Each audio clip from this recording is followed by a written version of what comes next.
If you're anything like me, you absolutely love your X Series John Deere tractor. One of the issues I always had with mine is that had those two hydraulic levers in front that actually you could either run your 45 loader or blower or whatever, or blade, whatever you got hooked up to the front. But when you'd run the top one, do your angle on your front blade, it'd also run your 3-point hitch. It was a real pain in the butt. Since it's trying to supply both of those with hydraulic oil, you're gonna have some varying speeds and operation. So what I came up with, or what I was lucky enough to find, should I say, is from Auxiliary Hydraulics. They come out with this bad boy right here. Yeah, look at that. There's a third position that you can actually run 3 different operations in your hydraulics on your tractor. Instead of this one doing 2, now this one's only going to run up that front one up on your blade. And this one will solely be for your 3-point hitch. So, all right, well, I'm going to go through and show you my installation of it. I'm not going to give you a step-by-step. The directions do a great job of that. You should have some better than basic knowledge of working with hand tools to be able to do this, but totally doable for somebody wanting to put this in. Plus, it'll save you a fortune versus paying somebody else to do it. So, all right, hopefully you enjoy the video, and I'm going to go through and show you what I came across. All right, well, it finally showed up. My H3 kit instructions for my third function on my John Deere X728 hydraulic option, not the mechanical one. So I did look through the instructions. It says make sure you look through everything, verify that you know what all involved. So make sure you got your tractor set in certain location, accessibility for things. So I'm just kind of looking through, see what we all got here for stuff. So I am super pumped for this. So it does look like it does take some mechanical know-how to be able to put one of these in. Join with my installation of my H3 function of my X782. All right, here we go. All right, the first thing you need to do, according to the instructions, you need to, well, make sure you do read through these. But the first thing we need to do on here is to take off your seat, and we're going to remove this whole fender. Instructions are pretty good with regarding what you need to do step by step, but I'm going to go ahead and get these done, and then we'll go from where we're at for the next step of the instructions. All right, just give you guys a heads up here on here. Make sure you do not forget to unplug your seat before trying to pull that sucker off there. You got the 4 bolts. Unbolt. And just so you guys know, mine's a 2012, so depending on yours might have retaining rings on them or not, but you have to take the front 2 off, slide the seat ahead, pull up the next 2 bolts, pull the whole thing up, and make sure you unplug that. All right, now time for the fender. All right, the latest in here. There are 2 bolts over here in front, and 2 bolts up here attached up here. That's what you take off. I've already taken off. Here was one. Here's the other one on both sides, and then don't forget your wiring harness. For mine, it's right back here. This plug right there. This one right there. I'm gonna unplug that one so I can remove the whole thing. Also, there's a bracket help hold the support of this stone. We're gonna take off. Mine is on that one right there. Loosen that up, swing that out of the way so it's not holding on. And take your cap off. Should be able to take this whole fender off. All right. Hopefully you got that off next. All right, quick tip before get too far ahead. Save your knees, get a pad. Also, get something to put your bolts in. I hate for to be looking for that stuff later. So, all right, back at her. All right, well, we got her off. Not so bad. Yeah, it's a little dirtier than I thought it would be, but anyways, the next goal is to get underneath this tank now, so we got to get that moved up out of the way. What I need to do is remove this plate here. We got 2 bolts on either side of that. Got some clips on here. We got to get out of here so we can take this whole thing up here, move it up and out of the way. We are going to leave it still hooked up so we don't have to undo the gas lines. Oh yeah, don't forget to put the cap back on. And if you had a full tank of gas like relatively I did, but you couldn't wait to burn through that gas to get this installed, well, it's going to be a little more difficult. I recommend getting on a lower tank of gas if you're going to do this. So, all right, here we go. All right, well, our process was to get this gas tank up on the tire and out of the way. Well, I did that, but mine's a little different. They wanted it over on that tire. My 2012, these gas lines do not allow for that to be able to reach over that side, so I had to put it over on this tire.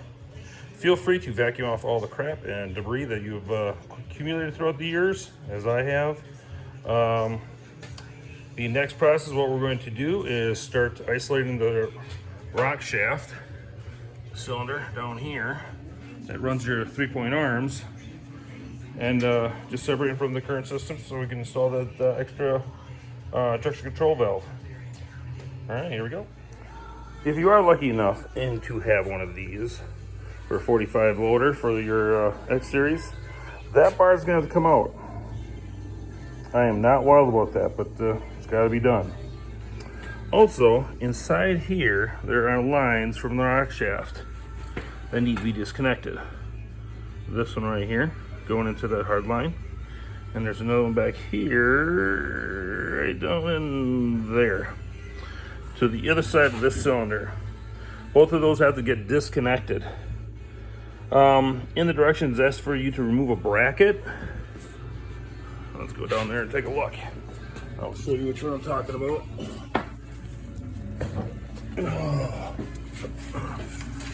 All right. They're talking about this bracket right here.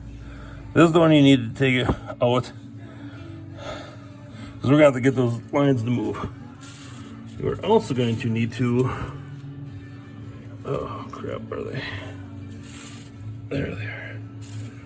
We're going to need to pull both of these out of your current existing manifold, because those lines are going to have to come out. Both of those nuts, we're going to put some plugs in there. All right. Make sure you take this green bar out, though. That's going to make your life a lot easier. All right.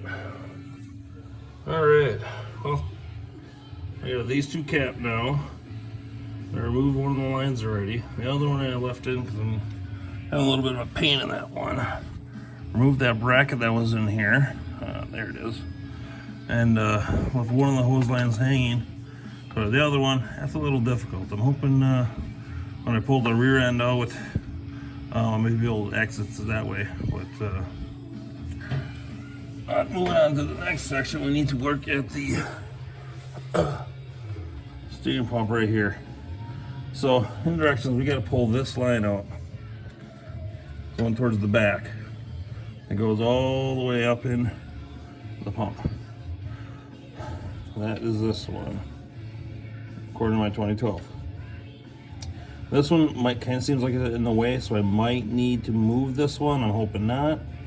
But there are 2 socket cap screws in there, and I'll have to loosen. Pull this one out and take the new one and install it in there. It comes with the kit, and then routing towards the back. If you look in the prints have some great photos showing exactly how this is laid out.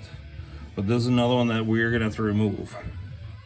This one is gonna get recapped though from one of the lines going back to our new traction control valve in the back. So don't worry about not having a cap for this one yet, because we're gonna pull this one out. That one's going up to the and that one pulling out, replacing. So, all right, well, let's get that one replaced. And hopefully we figure out a way to get that one unbolted, because that one's in there and I don't have any wrenches to get in there that'll fit. All right.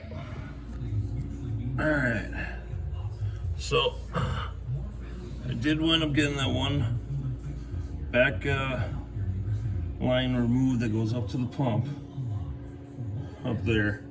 I did have to clean it off a little bit, do some compressed air and blew off all the grime and everything that's on there.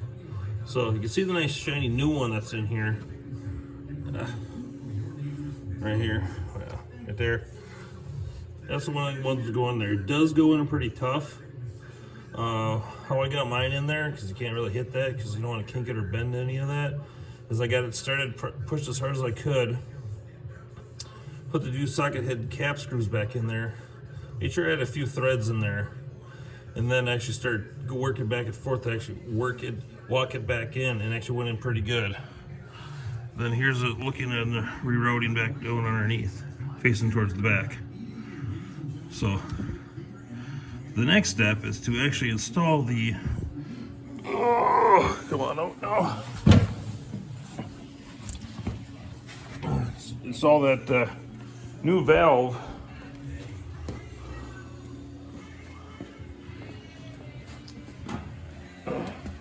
That's going to wind up going right down in here. Parts tell you what you need. You need this arm, you need this valve, and this big bolt. Those are going to wind up getting installed right down here. This is the hole that the bolt's going to wind up going through. And then your big connected arm, that's going to go up to your lever that's actually going to actuate the third 3-point hitch. Going to go through this one. So then be able to route the new hydraulic lines up to the front and go on from there. All right, let's get it in. All right, well, I got the valve installed.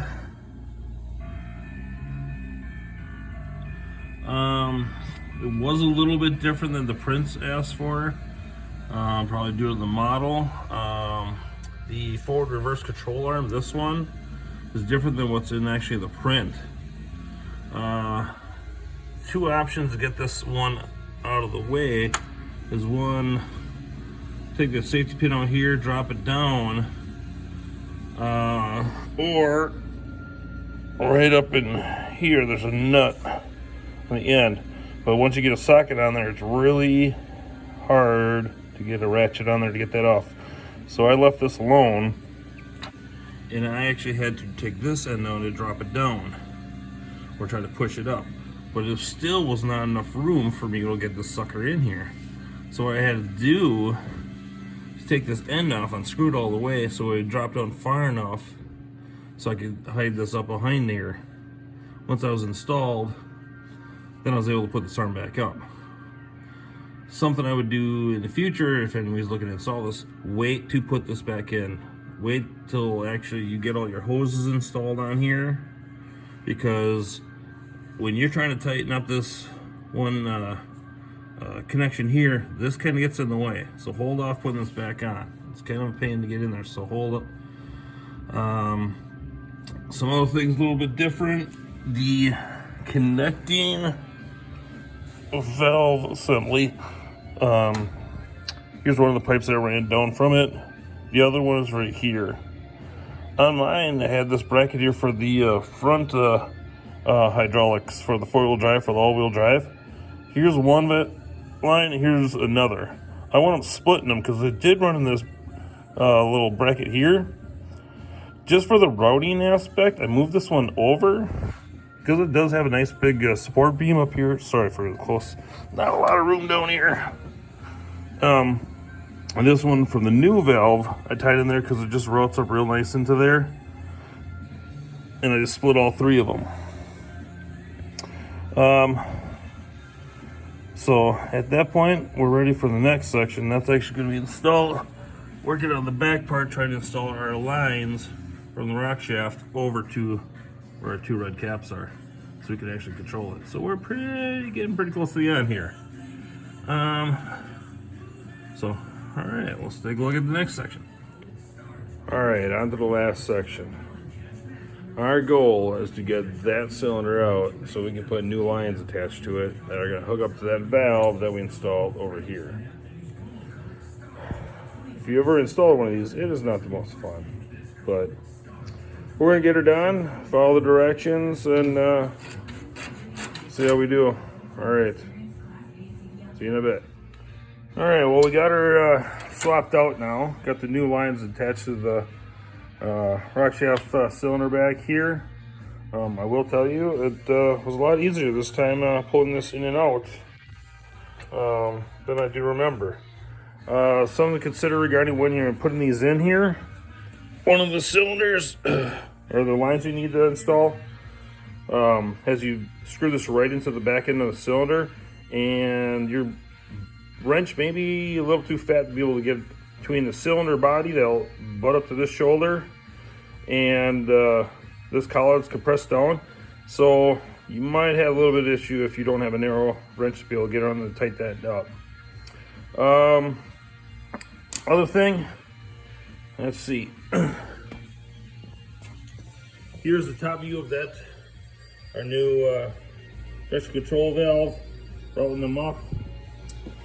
In the prints, I believe it's for an older model. I don't know if I had this. I didn't see this rod that slides back and forth here. Make sure you get that up high enough so you're not going to be rubbing, because that is going to be moving back and forth underneath your seat when you're running your rear three-point hitch. So just try to route it up, make sure it's up a little bit higher. So you see you got some clearance underneath here. Outside of that, not so bad. Oh, and I was able to get that rod pulled all the way out that I couldn't attach before. That was bolted up. Yep, I was able to grab this and pull the whole cylinder out and get it undone. All right, well, on to the next. Okay, so we are able to get everything installed now.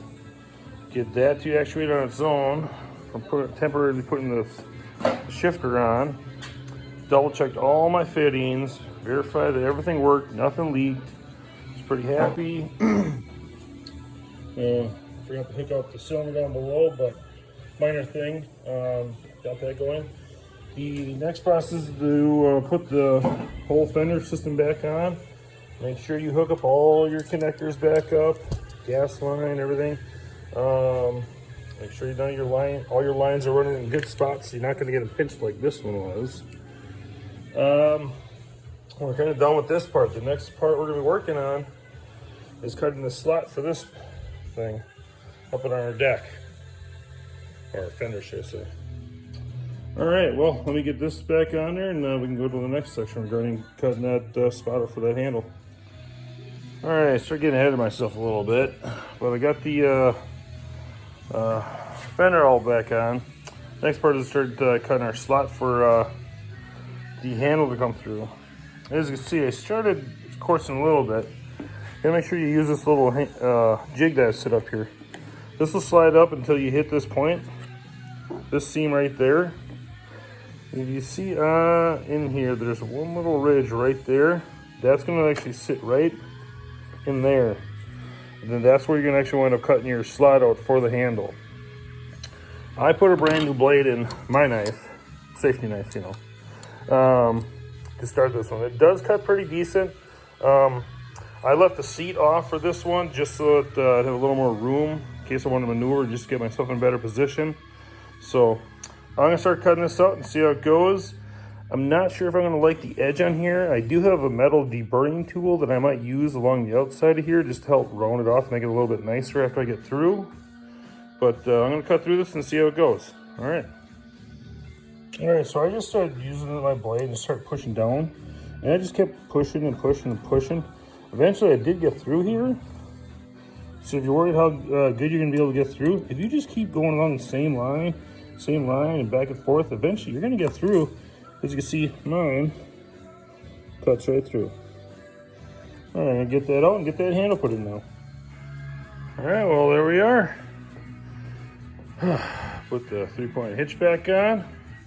Got the handle installed. I did wind up taking the edge down a little bit.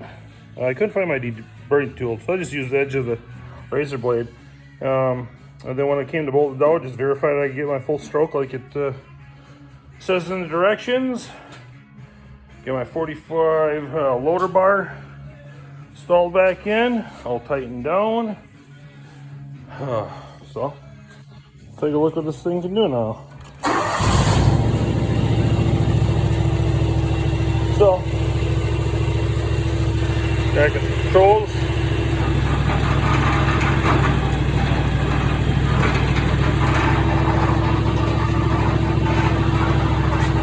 Now, I can run that without having to worry about that one moving.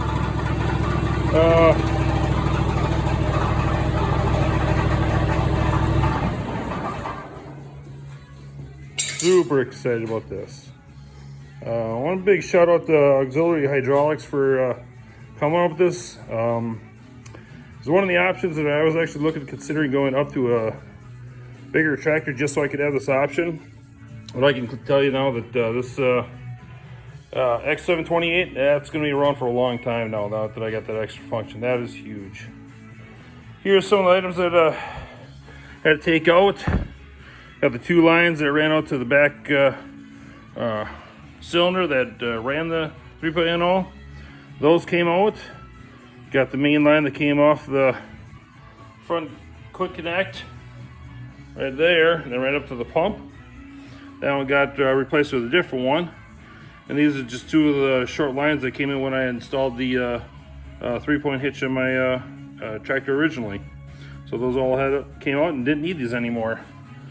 Don't forget to check your hydraulic level after doing this, because I'm sure I probably lost some, spilled enough over my pants and whatnot. So super excited. This is awesome. Definitely out of the way. Awesome. All right, but if anybody's considering getting one, I highly recommend getting one. You can find it at auxiliaryhydraulics.com. I think it's about $500. So definitely a game changer. Thank you. All right, have a good one.